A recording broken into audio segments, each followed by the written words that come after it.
Hello दोस्तों, welcome to update study channel. Update study channel में आपका स्वागत है। दोस्तों, आज हम CHSL पेपर में पूछे गए जीएस के क्वेश्चन को देखते हैं। तो चलिए देखते हैं आज के CHSL के फर्स्ट शिफ्ट में पूछे गए जीएस के कुछ क्वेश्चन।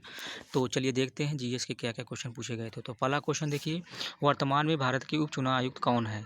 ये क्वेश्चन पूछा गया था, वर्तमान में भारत के उप चुनाव आयुक्त कौन है? तो राइट आंसर उमेश सिन्हा जी वर्तमान के उप चुनाव आयुक्त हैं। अगला क्वेश्चन पूछा था कि पाथवे टू गॉड पुस्तक के लेखक कौन है? तो इसके लेखक हैं महात्मा गांधी। अगला क्वेश्चन पूछा था विश्व टीबी दिवस कब मनाया जाता है? तो सबको पता है 24 मार्च को मनाया जाता है। और विश्व टीबी दिवस को विश्व तपेदिक भी कहा जाता है और क्षय रोग भी कहा जाता है। तो यह हर साल 24 मार्च को मनाया जाता है। ये भी क्वेश्चन पूछा गया था। अगला क्वेश्चन था सरयू नदी के किनारे कौन सा शहर स्थित है? तो सरयू नदी के किनारे अयोध्या शहर स्थित है। अगला क्वेश्चन पूछा था यमुना नदी के किनारे कौन सा शहर स्थित है? तो यमुना नदी के किनारे दिल्ली शहर स्थित है। चलिए अगला क्वेश्चन पूछा था कि विश्व का सबसे बड़ा तैरता हुआ सोलर पार्क कहाँ है? तो विश्व का सबसे बड़ा तैरता हुआ सोलर पार्क मध्य प्रदेश में स्थित है। 2011 की जनगणना के अनुसार किस राज्य की साक्षरता दर सबसे ज़्यादा है? ये इजी क्वेश्चन है, लगभग सभी को पता होगा इसका आंसर। तो ये केरल है। ये भी पूछा गया था फर्स्ट शिफ्ट में क्वेश्चन। अगला क्वेश्चन पूछा गया था आलू का वैज्ञानिक नाम क्या है? तो सोलनम ट्यूबरसम है।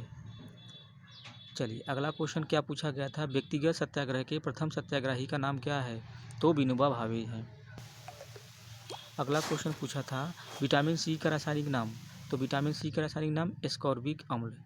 अब देख लीजिए विटामिन के रासायनिक नाम।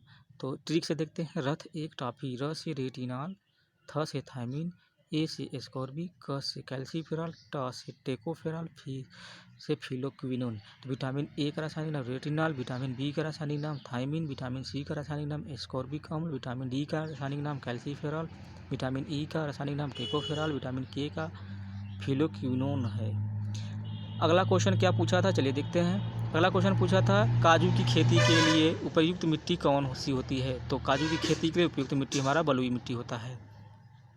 अगला क्वेश्चन पूछा गया था 2021 के ग्रामीण विकास मंत्री कौन है? तो नरेंद्र सिंह तोमर है। ये भी क्वेश्चन पूछा गया था फर्स्ट शिफ्ट में। अगला क्वेश्चन पूछा गया था कोशिका का सिद्धांत किसने दिया था? तो कोशिका का सिद्धांत स्लाइडन तथा स्वान ने दिया था। अगला क्वेश्चन पूछा था तेलंगाना उच्च न्यायालय के न्यायाधीश वर्तमान में कौन है? तो तेलंगाना उच्च न्यायालय के न्यायाधीश हमारा हिमादास कोहली जी हैं। अगला क्वेश्चन पूछा था सबसे ज़्यादा टेस्ट क्रिकेट खेलने वाले खिलाड़ी का नाम? तो सचिन तेंदुलकर हैं। अगला क्वेश्चन पूछा था भारत का नेपोलियन किसे कहा जाता है? ये बहुत ही इजी क्वेश्चन था, तो सभी विद्यार्थी किए होंगे। तो इसका राइट आंसर क्या, समुद्रगुप्त को। अगला पूछा था ग्लोबल हैंगर इंडेक्स 2020 में भारत की रैंक क्या थी? तो 2020 में ग्लोबल हैंगर इंडेक्स में भारत की रैंकिंग 94 थी, 94। अगला क्वेश्चन था भारत का वयोवृद्ध पुरुष किसे कहा जाता है? तो भारत का वयोवृद्ध पुरुष दादा भाई नौरोजी को कहा जाता है। तो यही आज के शिफ्ट में प्रथम शिफ्ट में पूछे गए क्वेश्चन था। अगर इसी तरह आपके और शिफ्ट की जानकारी चाहिए तो हमारे चैनल को सब्सक्राइब और लाइक शेयर कमेंट करिए। तो थैंक यू सो मच यहीं तक आज के लिए।